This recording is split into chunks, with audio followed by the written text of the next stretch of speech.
2026 বিশ্বকাপের round of 16-এ নরওয়ের কাছে 2-1 গোলে হেরে ব্রাজিলের স্বপ্নভঙ্গের অন্যতম খলনায়ক ছিলেন ব্রুনো গিমারাইজ। ম্যাচের শুরুতেই পেনাল্টি মিস করে সেলেসাউদের বিদায়ের ক্ষতে প্রলেপ লাগাতে ব্যর্থ হয়েছিলেন এই মিডফিল্ডার। তবে জাতীয় দলে সেই দুঃস্বপ্ন পেছনে ফেলে আবার ক্লাব ফুটবলে এক ঐতিহাসিক মাইলফলক স্পষ্ট করতে চাইছে 28 বছর বয়সী এই ব্রাজিলিয়ান তারকা।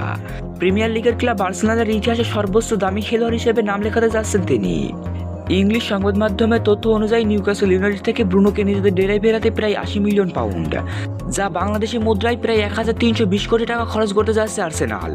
সবকিছু ঠিকঠাক থাকলে সফল মেডিকেল টেস্ট লন্ডনে ক্লাবটির সঙ্গে 2030 সাল পর্যন্ত দীর্ঘমেয়াদে 5 বছরের চুক্তি স্বাক্ষর করবেন। এই বিশাল অঙ্কে দলবদল কেননা গানারদের ইতিহাসের রেকর্ডই ভাঙবে না, বরং প্রিমিয়ার লিগের ট্রান্সফার বাজারেও এটি অন্যতম আলোচিত এক অধ্যায় হয়ে থাকবে।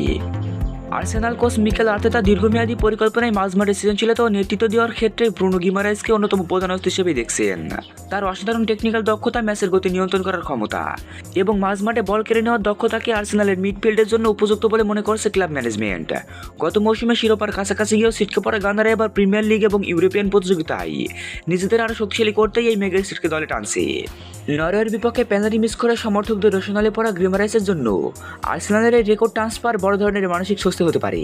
ক্লাব ফুটবলের এই বিশাল মঞ্চে নিজেকে প্রমাণ করার সুযোগ পেয়ে ব্রাজিলিয়ান এই মিডফিল্ডার নিশ্চিতভাবে চাইবেন অতীতের ব্যর্থতা বলে নতুন ঠিকানায় আলো ছড়াতে। ক্লাব ও দেশের জার্সিতে ঘটে যাওয়া সব বিতর্কের অবসান ঘটিয়ে গানাদের জার্সিতে নতুন ইতিহাস গড়ার হাতছানি এখন ব্রুনো গিমারাইজের সামনে।